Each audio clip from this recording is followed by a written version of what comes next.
Yeah, I do hear that from people. Actually, I see stuff like on Instagram all the time. People who complain that when they're in high school, they didn't learn anything about the real world.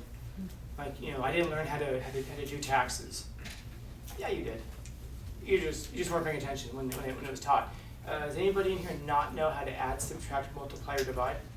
The 4 basics? Okay, if you can do that, you can do taxes. But I don't understand it. Oh man, if only there was a class that was specifically geared towards reading things and making sense of them and understanding them.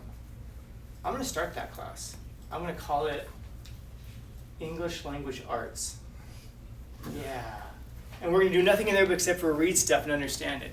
We do learn these things. The thing is that we tend to segment those things that we learn in life. Like, yeah, I learned how to add, subtract, multiply, and divide, but I didn't learn how to do taxes. Yeah, you did. That's all that is. It's taking that one skill and applying it to a formula that you then read, and it tells you, you've got this tax paper from your employer, take this number from this box, put it here. Take this number from this box, put it here. And then subtract it, and then it tells you what you owe. But we tend to think of school and education and almost life as being completely compartmentalized. Like, I'm sure we all have that uncle. I'm sure we all have that uncle who says, "Man, high school is bullshit. I didn't learn anything." When people say that, I usually agree with them. I go, I believe you. I tend to believe people. I believe you probably didn't, but that doesn't mean that you shouldn't have.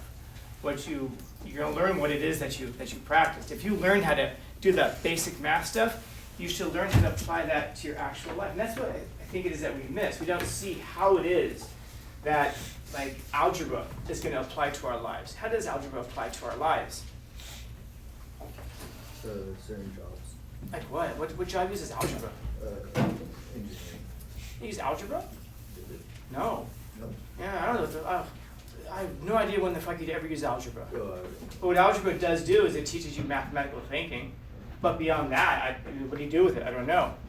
But that's how you engage it, though. In other words, you look at it and you say, how could I use this chemistry? Like, I was just talking to some students that have a chemistry class. They're complaining about this chemistry teacher. My last period was complaining about it. And then they said, but you know what the best thing she ever did? And they explained how one day she explained to them how to make a bomb in class. And then I go, and that was interesting. They go, yeah, but here's the thing. She wasn't like talking, I guess she used some notes or something like that. She wasn't using any of that. She was just talking like her knowledge. And students were taking it. I go, yeah, okay, so I guess we should teach you how to make bombs. No, we can teach you chemistry, but it's your mind that then takes that information and then figures out how to make a bomb out of it. You learn how to read and write, and you learn from there how it is that you can understand tax forms. But those are rudimentary.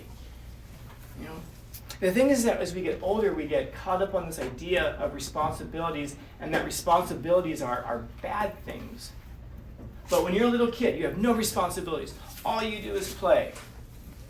Now let me ask you, what great thing did you accomplish when you were a child? That's probably the right answer. Nothing.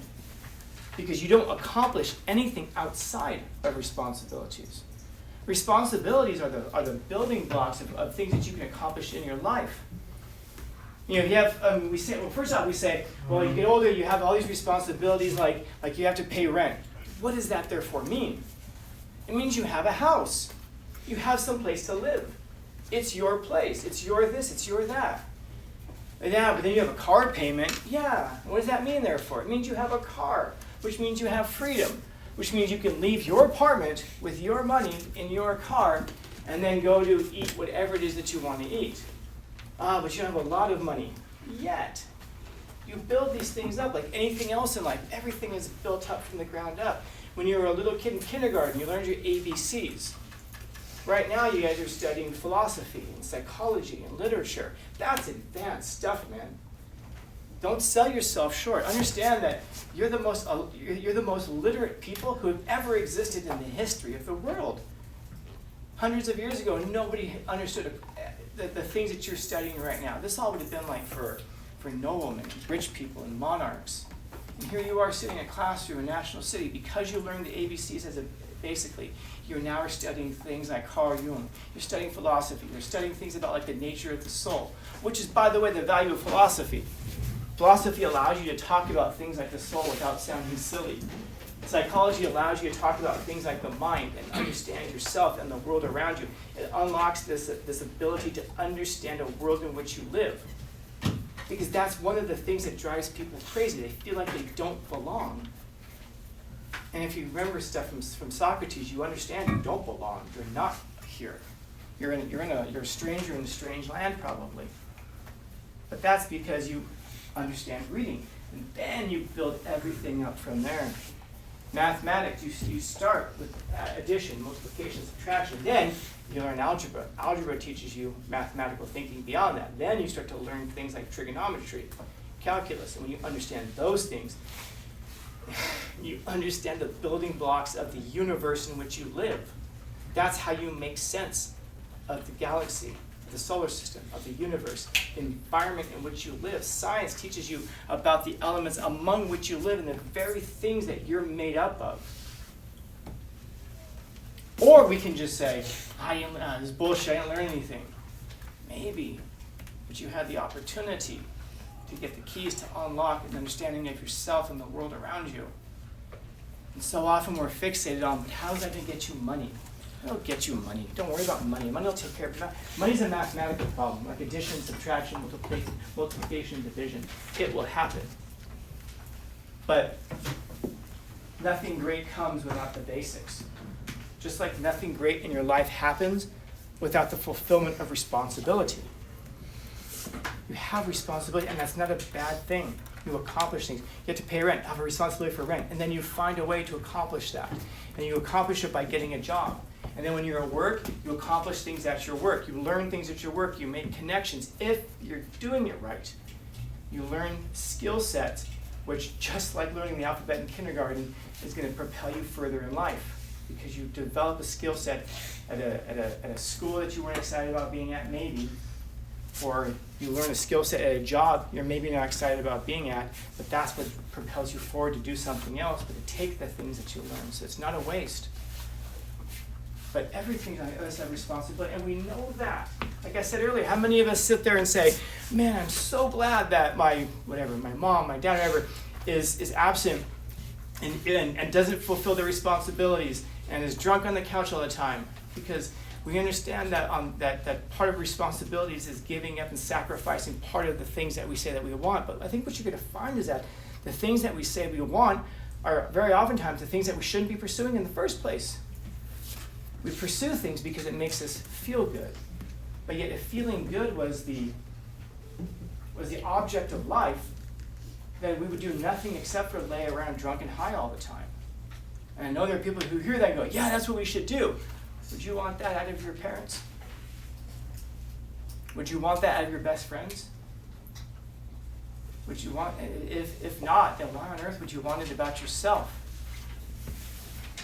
Because that tells you something important, which is that you don't love yourself enough.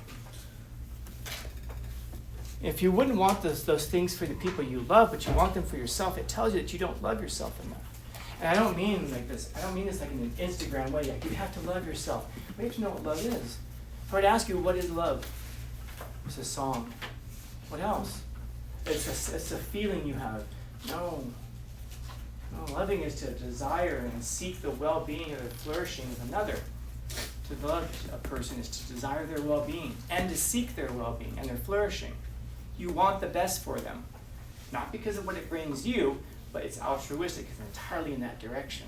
You want the best for them. So then ask that question, do you want the best for yourself?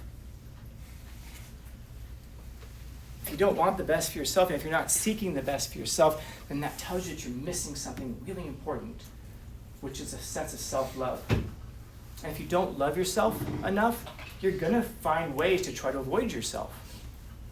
You're going to be that parent who's drunk on the couch having to get covered up by a child who we're hoping is more responsible than us.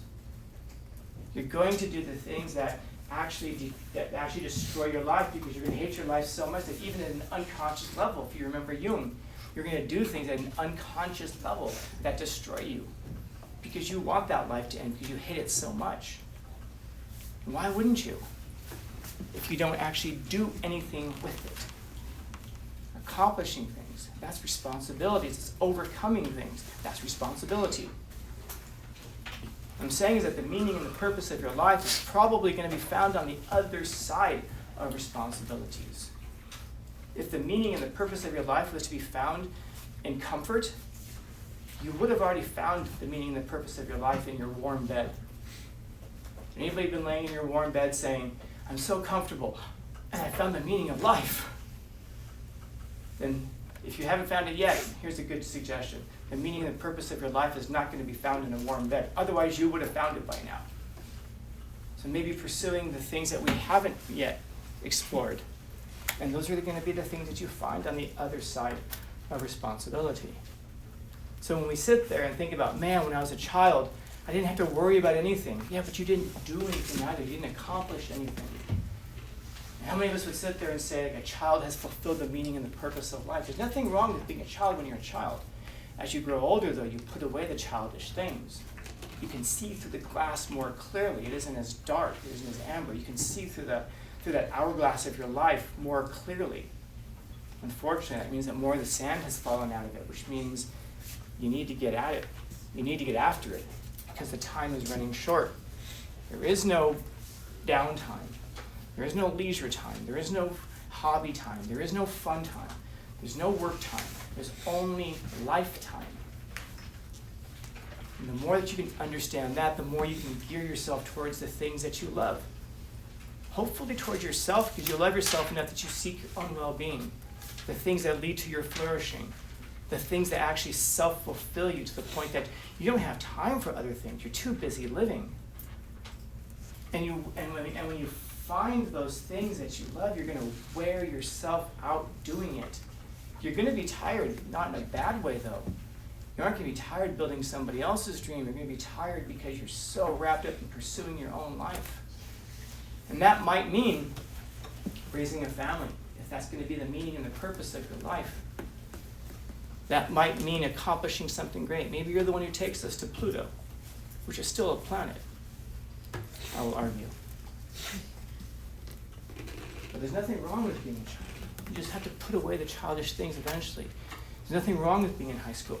Eventually you got to put away the high school things. There's nothing wrong with being in your 20s. Eventually you got to put away the 20s things. That doesn't mean you despise them. It doesn't mean that you hate them. It means that you love all of these things that lead to the development, just like you may have loved kindergarten when you learned your ABCs. Now you can love those responsibilities that make you into the responsible person. It gives you the skill set to fulfill your meaning and your purpose once you find it. Once you find it. Don't shy away from it. There. Questions? Comments, concerns, complaints, criticisms, critiques? Happy Wednesday? Ish.